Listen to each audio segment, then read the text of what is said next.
Depuis 1963, 22 présidents africains en exercice ont été assassinés par la France, avec la complicité des services secrets français qui sont la SDC, la DGSE et la Direction de surveillance du territoire. Ces trois bras armés se sont servis des traîtres africains. Selon les historiens, des analystes et des chercheurs, la France est impliquée avec preuve à l'appui dans l'assassinat de 22 présidents africains en exercice pour des raisons touchant ses intérêts. La raison la plus grande, c'est que tous ces présidents ont refusé d'être des marionnettes de l'État français et ont voulu sortir des griffes de l'Hexagone qui pillaient les richesses des pays africains sur lesquels ils avaient la main mise. Des documents qui circulent un peu de partout expliquent la manière dont ont été menés ces assassinats pour lesquels la France a armé les mains des traîtres qu'ils ont manipulés par la suite pour continuer le pillage des richesses de ces pays. Les historiens ont recensé tous ces crimes commis par la France et les ont consignés dans les livres qu'ils ont écrits et publiés, en plus de nombreux documentaires réalisés par des journalistes courageux. Bienvenue dans cette vidéo où nous découvrirons ensemble la liste des 22 présidents africains assassinés par la complicité des Français.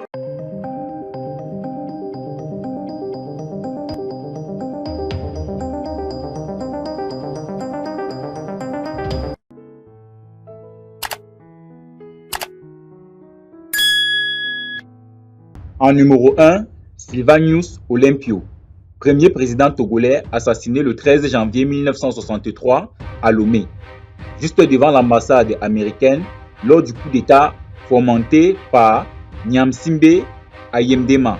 Le deuxième dans la liste est le major général Johnson Aguiyi Ironsi, le premier chef d'État militaire du Nigeria, assassiné le 29 juillet 1966 par un groupe d'hommes du nord du Nigeria. Quant au troisième chef d'État assassiné, il s'agit d'Abderrachid Ali Shemake, président de la République de Somalie du 10 juin 1967 au 15 octobre 1969, date à laquelle il a été abattu par son propre garde du corps alors qu'il était en visite dans la ville de Las Anoth. En numéro 4, Abed Amani Karume. Il a été président du Zanzibar de 1964 au 7 avril 1972.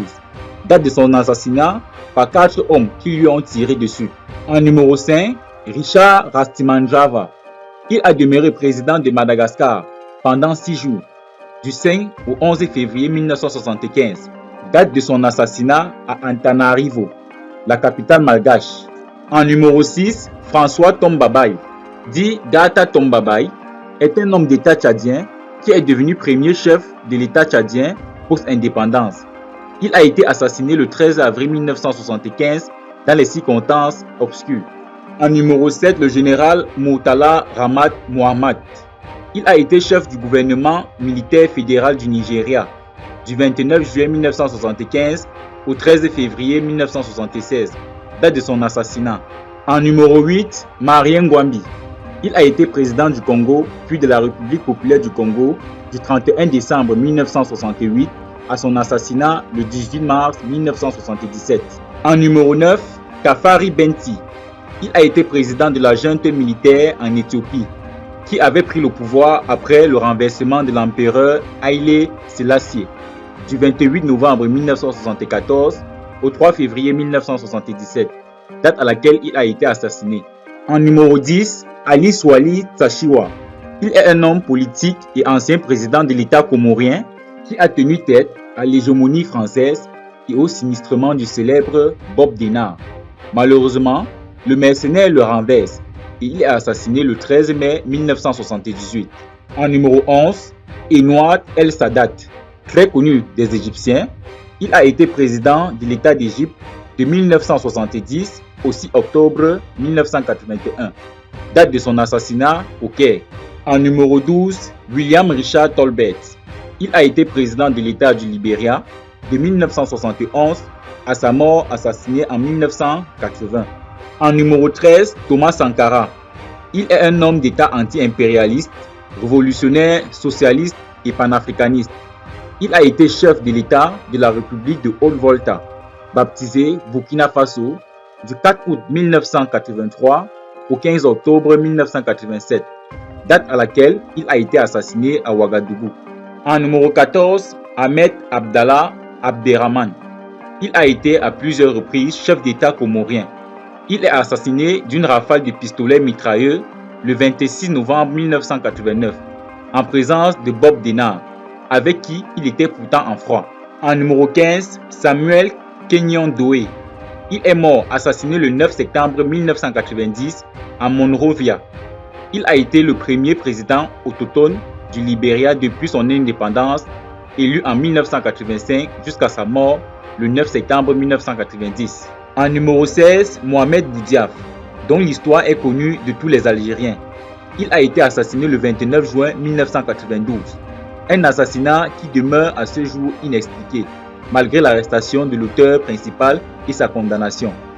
Mohamed Boudiaf a été président du Haut Comité d'État algérien du 16 janvier 1992 jusqu'au jour de son assassinat le 29 juin 1992. En numéro 17, Melchior Dadaye.